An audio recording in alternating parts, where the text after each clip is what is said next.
Hello there, I'm Patrick Anderson, and today I will be pitching to you my new show. Let's start off with the log line, shall we? A failing reality restaurant touring TV show host seems to find himself in quite the predicament, as the last restaurant in his chain of interviews just might be the one that saves the show. The only problem, human flesh is on the menu. The title of the show? Soul Food. Get it? Soul food? Get it? Right, okay. Soul Food would be a 30-minute dark comedy following a 3-act structure for a total of 8 episodes, similar to the format of other dark comedies like Barry or What We Do in the Shadows. Each episode will deal with its own problems while also guiding the overarching narrative. The show will revolve around Greg Elman, which is the host of this not-so-popular reality food show, and the show itself would be called Great Plates. On the last leg of his tour, he will visit the town of Clementine, Louisiana, and the restaurant Waylon's Table, deep in the bayou. Clementine is a very small town and only holds like 100 people. However, nothing is as it seems. You see, Waylon's Table is the only restaurant in town, and it's deeply rooted in Clementine's history. Throughout the course of the show, Greg will discover the truth of the history of this sinister town, having a full picture by the end of the season. But for now, let's dive into a little bit of a history lesson. You see, after World War I, Waylon Boudre, a French-Canadian immigrant, settled down in Clementine, opening up the restaurant soon after, Waylon's Table. In a few years, most of the community is eating at Waylon's. They're all hooked on his recipes. But there's a problem. Waylon starts running out of meat, so he has to come clean to some of the townspeople. And one by one, people start to go missing, blaming the disappearances on the dangers of the nature of the bayou. Slowly but surely, the community discovers the truth behind Waylon's Table, but most of the residents seem more concerned with satisfying their ever-growing cravings. Soon, all who opposed Waylon and his loyal customers were quickly silenced and put into Waylon's recipes.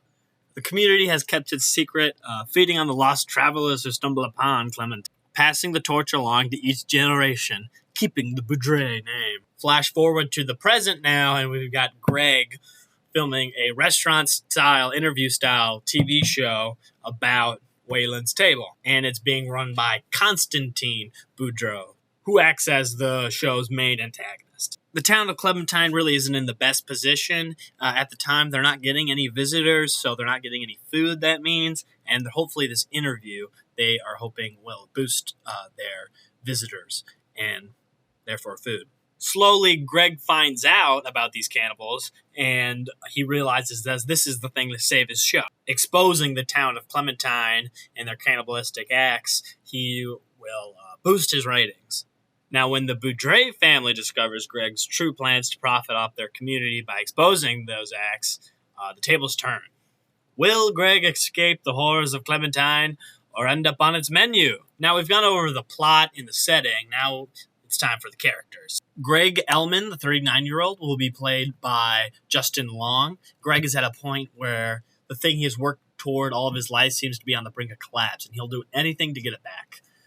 Coming from a family that puts success first, Greg knows that Clementine is his last option. Otherwise, he's got to throw the towel in and return home. Not the worst option, but Greg's ego would never allow it. Following the protagonist is the antagonist Constantine Boudre, who is the great-great-grandson of Waylon, who will be played by Nicolas Cage. The 58-year-old is starting to crumble under the pressure of the feeding community, often having large outbursts and tangents that are shades off of insanity. The only one that can really bring him down is Edmée Boudre, his wife. Constantine is the lone cook at Waylon's Table, and he recently burned all of the recipes in one of his outbursts as his paranoia is starting to set in at the start of the series. The 60-year-old Edmée Boudre will be played by Jamie Lee Curtis.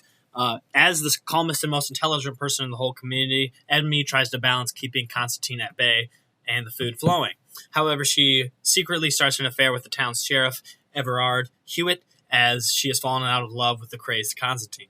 Without Edmée, the town would kind of go into chaos, and she kind of keeps the town safe and quiet by controlling and kind of manipulating. Lewis and Julie Bergman will be played by Elijah Wood and Emilia Clarke, the 38 and 36-year-old. These siblings have been touring with Greg for the past 5 months and desperately desire for home. These two know they've been beaten and constantly plead with Greg to pack up shop. As the show progresses, the two siblings serve as the level-headed counterparts to Greg. And finally, Everard Hewitt, the 63-year-old, will be played by Keith David.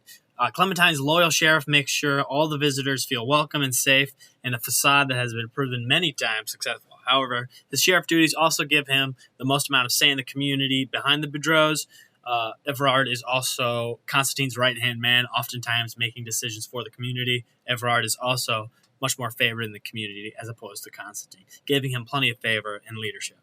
Thank you for your time. This has been Soul Food. Get it?